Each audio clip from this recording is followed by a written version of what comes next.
Alors, la Russie va en guerre contre l'Ukraine. Pour comprendre cette histoire qui nous dérange tous aujourd'hui, nous allons rentrer en arrière dans l'histoire. L'histoire nous raconte toujours les faits présents. Nous connaissons tous Hitler et son histoire de guerre mondiale.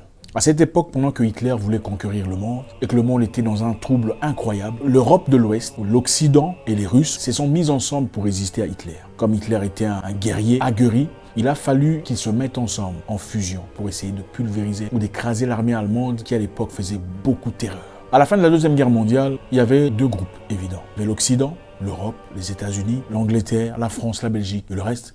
Et à droite, l'Union soviétique, la Russie, l'Ukraine, la Roumanie et le reste. Ces deux groupes de personnes vivaient dans deux mondes complètement différents. Ils ne partageaient pas nécessairement les valeurs, pas nécessairement leurs idées politiques ou leur idéologie sociale. En 1945, on a créé ce qu'on appelle les Nations Unies, dans le but de fédérer tout le monde, d'apporter la paix, la gentillesse, la sympathie entre pays. Finalement, on peut vivre en paix dans un monde meilleur. Évidemment, partant de l'idée d'une deuxième guerre mondiale qui a réclamé beaucoup de vies, il était tout à fait normal de chercher à trouver un moyen de collaborer. Malheureusement, comme l'homme est mauvais, méchant, la jalousie naquit très vite entre les deux groupes. L'Europe, que vous connaissez aujourd'hui, a commencé à avoir des ressentiments à l'égard des soviets, qui étaient un groupe d'hommes forts. En 1948, on crée ce qu'on appelle le traité de Bruxelles, Brussels Treaty, qui unissait la Belgique, la France, la Hollande, la Grande-Bretagne. L'objectif était de fédérer ces pays et de créer une force armée. En effet, pour imbriquer à une union qui existait déjà entre la France et l'Angleterre. Je répète, le traité de Bruxelles, où il y a la France, la Belgique, la Hollande, l'Angleterre, a été créé dans le but de créer une force armée pouvant résister aux ennemis.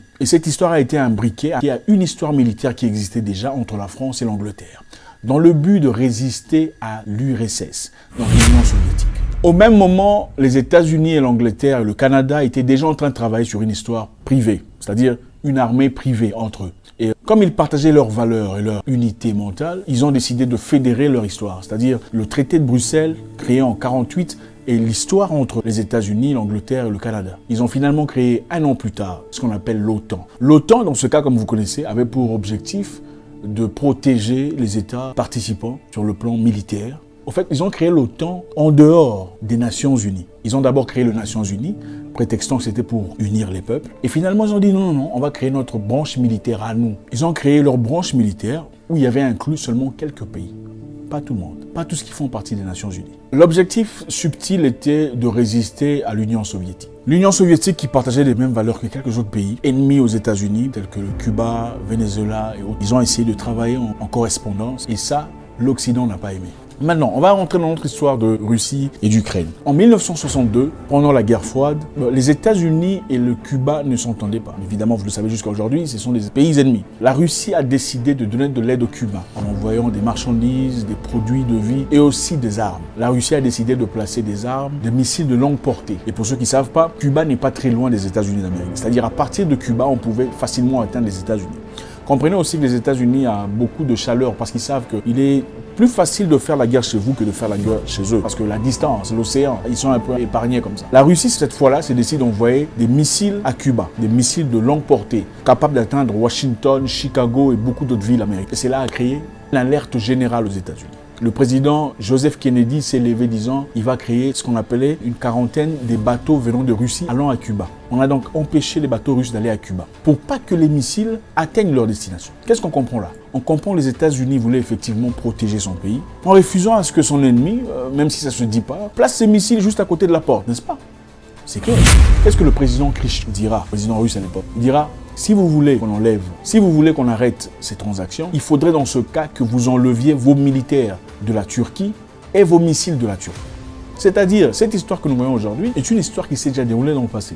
Les États-Unis avaient une base militaire en Turquie et des missiles de longue portée en Turquie. Et cela était la raison évidemment pour laquelle le président russe disant: je voudrais que vous sortiez vos histoires de la Turquie, comme ça on va arrêter nos transactions avec Cuba. Sans l'accepter ouvertement, les Américains ont accepté, sans le dire ouvertement, parce que ça risque de les noyer, quoi. Et après tout, ils sont les Américains. Ils ont Rambo, Commando, Chuck Norris, Terminator et tout le reste. C'est Superman. Et Batman aussi. Mais ils ne peuvent pas dire, bon, ok, nous sommes d'accord. Ils n'ont pas dit ouvertement, mais effectivement, après un petit moment, les militaires basés en Turquie sont partis. Les missiles ont été déplacés. Ceci s'est passé en 1962. Maintenant, rentrons aujourd'hui. Qu'est-ce qui se passe entre la Russie et l'Ukraine? Plusieurs années plus tard, l'OTAN a pu convaincre beaucoup de pays appartenant aux soviets de faire partie de leur groupe de personnes. acceptant ainsi leur mentalité. Vous connaissez de quoi je parle, quand il y a papa, papa, maman, maman et tout le reste, vous comprenez. La Russie a dit, il ne faudrait pas que vous veniez de notre côté. Il faudrait à un certain moment arrêter. C'est vrai que quand on se voit, on discute, on échange, on parle sans difficulté, mais nous savons tous que nous ne sommes pas amis. Nous ne sommes pas amis, c'est clair. Il ne faut pas venir trop près de moi, parce que là, ça poserait problème. Parce qu'évidemment, quand la Russie a placé ses histoires à Cuba, les États-Unis ont réagi. Maintenant, je vous dis, les États-Unis, qui est leader de l'OTAN qui a fait beaucoup de guerres, vous connaissez, on ne citait que l'Irak, l'Afghanistan, la Syrie, la Libye, les guerres qui commencent, les guerres sans nom, sans l'autorisation de soit ils bombardent, ils changent de constitution, changent de gouvernement, transforment des pays en cendres, sans que personne ne dise. Au nom de qui, on ne sait pas. La raison pour laquelle la Russie réagit à l'égard de l'Ukraine, c'est parce que l'Ukraine a fait une demande de faire partie de l'OTAN. L'Ukraine, qui est pays voisin de la Russie, partageant aussi des valeurs de la Russie, veut faire partie de l'OTAN. Parce que le gouvernement actuel de l'Ukraine a été un gouvernement qui a été placé par l'OTAN, après avoir renversé un gouvernement en place. C'est-à-dire, ils ont placé leurs marionnettes, comme on voit beaucoup de présidents en Afrique, des marionnettes qui ne foutent absolument rien pour les Africains. On a bloqué d'ailleurs, en exemple, le Mali, qui veut être indépendant, par des marionnettes, des gens placés là de nulle part pour leurs intérêts personnels. Et c'est justement ça leur modus operandi. La Russie a compris le jeu. Il y a des missiles de l'OTAN ou des États-Unis placés tout autour de la Russie, dans des pays voisins, qui sont censés faire partie de l'OTAN. On se demande, l'OTAN sert à quoi? C'est quoi l'objectif de l'OTAN? C'est de défendre qui contre qui? S'ils sont censés être prétendument promoteurs de paix et de tranquillité sur la terre, pourquoi on a besoin d'une armée aussi forte? C'est contre qui? La réaction de la Russie est celle-ci. L'Ukraine ne peut pas faire partie de l'OTAN. Ça placerait les missiles de l'OTAN juste à la porte de la Russie. Et au cas où ils voudraient porter atteinte à la Russie, ça serait très facile. Il en faudrait simplement 5 minutes pour exploser une missile venant de l'Ukraine à la Russie. Comme l'OTAN et tout le reste qui se prétend Nations Unies, tout le reste qui ne sont même pas Nations Unies, vous savez, c'est un groupe de personnes qui veulent dominer le monde, ont refusé d'écouter la demande de Poutine, consistant à empêcher ou à refuser la demande de l'Ukraine de faire partie de l'OTAN. La Russie a finalement dit « je prendrai mes propres solutions ». Et voilà la raison pour laquelle les Russes sont en Ukraine. Comprenez qu'en Ukraine, il y a beaucoup de populations qui s'expriment en russe, qui ne parlent pas ukrainien, vivent là, mais ils s'expriment en russe. Ils font partie des mêmes peuples. Donc tout ce que vous voyez là à la télé, on vous raconte Poutine est dictateur, Poutine est machin histoire. Je ne sais pas c'est quel genre de dictature. Qui accepterait de voir peut-être son servant de la maison discuter avec le voisin méchant qui ne vous aime pas, qui a déjà tenté de vous empoisonner une fois? Personne ne l'accepterait. Imaginez-vous que la Chine emmène ses armes et ses bombes nucléaires juste à côté, au Mexique. Vous pensez que les États-Unis seraient contents? Absolument pas. Ils réagiraient. Donc la réaction de Poutine est tout à fait légitime. Tout à fait légal. Il veut simplement le respect. Que l'OTAN ou l'Europe, peu importe comment vous appelez ça, ne lui accorde pas. Il n'accorde à personne d'ailleurs. Leur forme de démocratie, c'est une démocratie adaptée à leurs désirs. Donc, si ce qui se passe est avantageux à leur plan, alors là, c'est la démocratie. Mais si c'est ce qui se passe n'est pas avantageux à ce qu'eux veulent, ce n'est pas la démocratie. On a bombardé la Syrie. Qui leur a donné l'autorisation de le faire? On a bombardé l'Irak sous prétexte qu'il y avait des bombes nucléaires et tout le reste. On n'a pas trouvé. Qui est parti à la CPI pour ça? Personne. On a bombardé l'Afghanistan pendant plus de 20 ans. Qui a payé les conséquences de tous ces morts, des blessures, les douleurs, les trières, les galères de toutes ces populations? Personne. Pour comprendre la réalité, il faut simplement suivre l'histoire. Nous vivons une hypocrisie totale.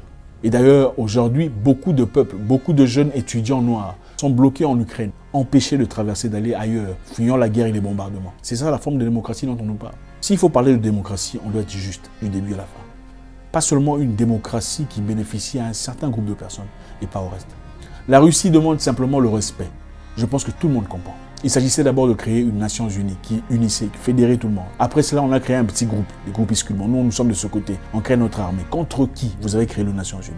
Point d'interrogation. Finalement, vous voulez adhérer tous ceux qui sont de la droite à votre clan pour finalement placer des missiles juste à la porte de la rue. Nous pensons que la réaction de Poutine, je pense que tout le monde comprend, est tout à fait légitime.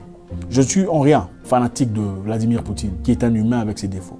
Mais en ce qui concerne cette situation précise, nous comprenons tous où vont les choses. L'article 5 de l'OTAN dit « Tout pays qui fait partie de l'OTAN, en étant en agression, sera assisté militairement par le reste des pays de l'OTAN. » Parce que clairement, personne n'a osé jusque-là avoir le courage d'aller porter main forte à l'Ukraine. Que ceci nous aide à comprendre ce qui se passe dans le monde et ne pas vivre dans l'aveuglement. On ne vous le dira pas ouvertement. Je ne sais même pas si cette vidéo restera. Mais la réalité est celle-là. La Russie réagit comme toute personne légitime réagirait en cas d'agression. Merci.